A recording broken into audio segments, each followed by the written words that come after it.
दोस्तों नमस्कार। Fearful when others are greedy, be greedy when others are fearful, ये Warren Buffett का कहना है दोस्तों। जी हाँ दोस्तों, शेयर मार्केट में लालच और भय को कंट्रोल करना बहुत ज़रूरी होता है। शेयर मार्केट में ज़्यादातर लोग लालच और डर के कारण ही नुकसान भी करते हैं।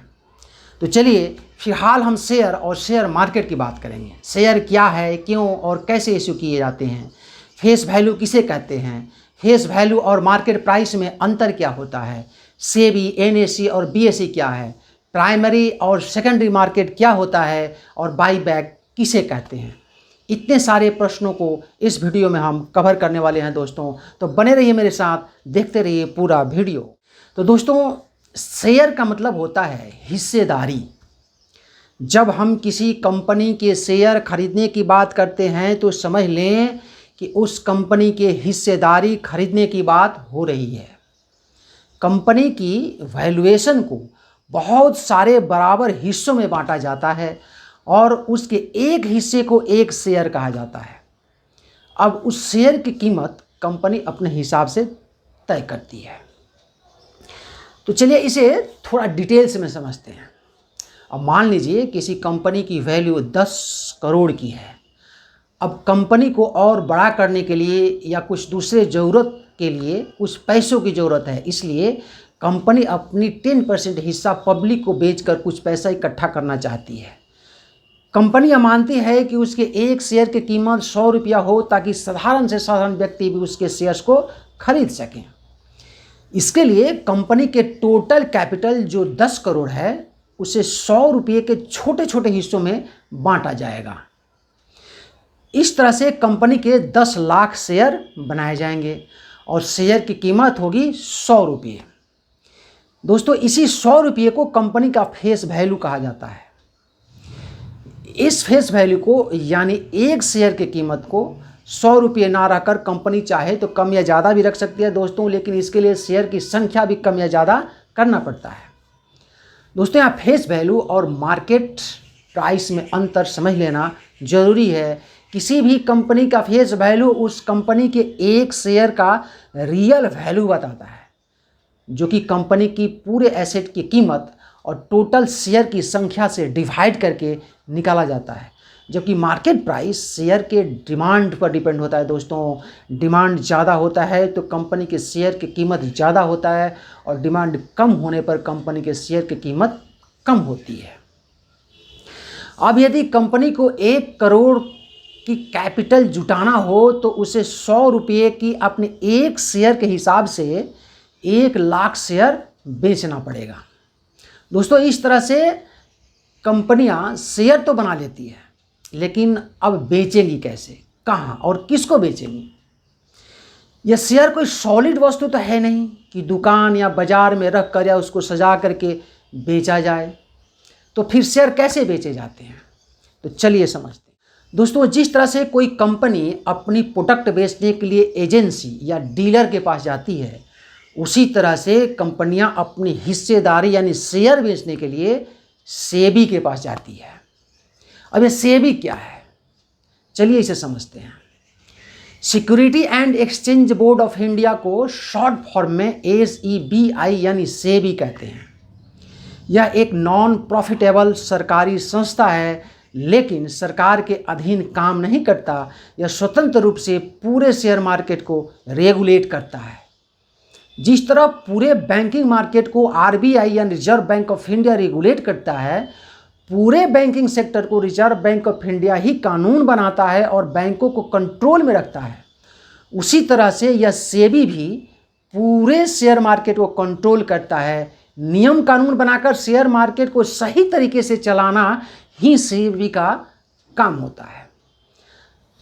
शेयर मार्केट में गलत पाए जाने पर किसी भी व्यक्ति या कंपनी और संस्था के खिलाफ कानूनी कार्रवाई करने का अधिकार सेबी को होता है। दोस्तों, शेयर मार्केट में हर छोटी बड़ी कामकाज पर सेबी का पैनी नज़र रहता है। शेयर बाजार से रिलेटेड कोई भी छोटा या बड़ा काम सेबी के परमिशन के बगैर नहीं होता। इसलिए कंपनी को अपने शेयर बेचने के लिए सेबी की स्वीकृति यानी अनुमति जरूरी होता है।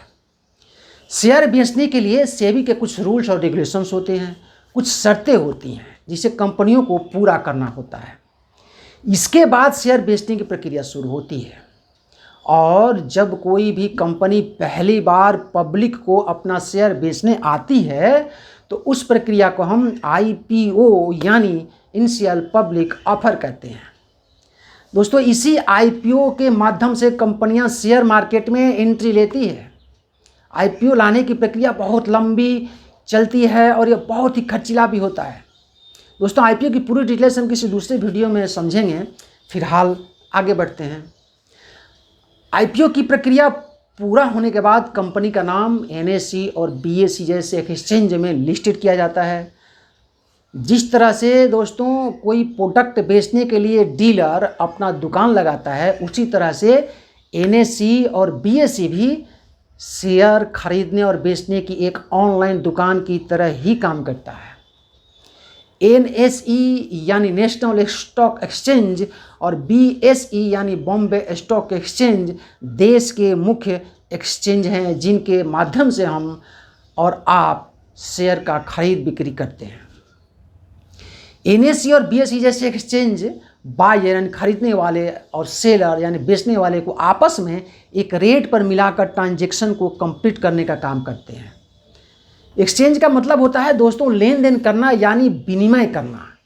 पैसे के बदले शेयर और शेयर के बदले पैसा देने का काम यह NSE और BSE जैसा एक्सचेंज करता है। दोस्तों, किसी भी प्रोडक्ट को बनाने और बेचने के लिए कंपनी दो भागों में बंटकर काम करती है। पहला होता है मैन्युफैक्चरिंग और दूसरा होता है मार्केटिंग। मार्केटिंग और मैन्युफैक्चरिंग डिपार्टमेंट में प्रोडक्ट बनाने का काम किया जाता है और मार्केटिंग में उस प्रोडक्ट को बेचने का काम होता है। दोस्तों, उसी तरह से शेयर मार्केट भी दो तरह के होते हैं। पहला होता है प्राइमरी मार्केट और दूसरा होता है सेकेंडरी मार्केट। प्राइमरी मार्केट का मतलब पहला मार्केट जहां नया माल बिकता है और सेकेंडरी मार्केट का मतलब होता है सेकेंड हैंड मार्केट जहां पुराना माल बिकता है। प्राइमरी मार्केट में कंपनी और पब्लिक के बीच डील होती है। कंपनी अपनी हिस्सेदारी IPO के जरिए आम जनता को इसी प्राइमरी मार्केट में बेचती है, जबकि सेकेंडरी मार्केट में हम और आप जैसे आम जनता एक दूसरे के बीच खरीद फरोख्त करते हैं। प्राइमरी मार्केट में जब हम किसी कंपनी के शेयर खरीदते हैं तो हम IPO में पैसा लगाते हैं और यह पैसा सीधे कंपनी के पास जाता है, क्योंकि कंपनियां एक बड़ा अमाउंट जुटाने के लिए ही IPO लाती है। प्राइमरी मार्केट में हम किसी भी कंपनी के शेयर को बेच नहीं सकते हैं। दोस्तों, अब प्राइमरी मार्केट में खरीदे गए शेयर यानी IPO के माध्यम से खरीदे गए शेयर को सेकेंडरी मार्केट में बेचा जा सकता है। जब भी हम शेयर खरीदने और बेचने की बात करते हैं तो समझ जाइए कि सेकेंडरी मार्केट की बात हो रही है। इसे यूँ समझ लीजिए कि प्राइमरी मार्केट में सिर्फ और सिर्फ कंपनियों के मालिक अपने कंपनी के कुछ शेयर्स माने कुछ हिस्सेदारी IPO के माध्यम से हम और आप जैसे आम जनता यानी पब्लिक को बेचती है, जबकि सेकेंडरी मार्केट में हम और आप जैसे लोग आपस में शेयर की खरीद बिक्री करते हैं।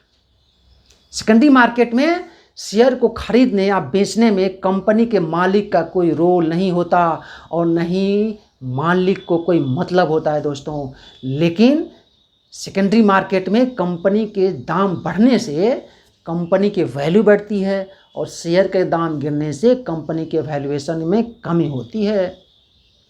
कंपनी का मालिक चाहे तो IPO द्वारा बेचे गए अपने शेयर को वापस सेकेंडरी मार्केट से खरीद सकता है, जिस मार्केट में हम लोग खरीद बिक्री करते हैं, लेकिन रेट कंपनी द्वारा लगाई जाती है वो करंट प्राइस से कम या ज़्यादा भी हो सकता है। और जब IPO द्वारा बेचे गए अपनी हिस्सेदारी को कंपनी सेकेंडरी मार्केट से हम और आप जैसे इन्वेस्टर से वापस खरीदती है तो इस प्रक्रिया को हम कहते हैं बाय बैक। तो दोस्तों, इस तरह से कंपनी के शेयर बनाए जाते हैं और बेचे जाते हैं। फिर मिलेंगे कुछ नई जानकारी के साथ अगले वीडियो में। नमस्कार।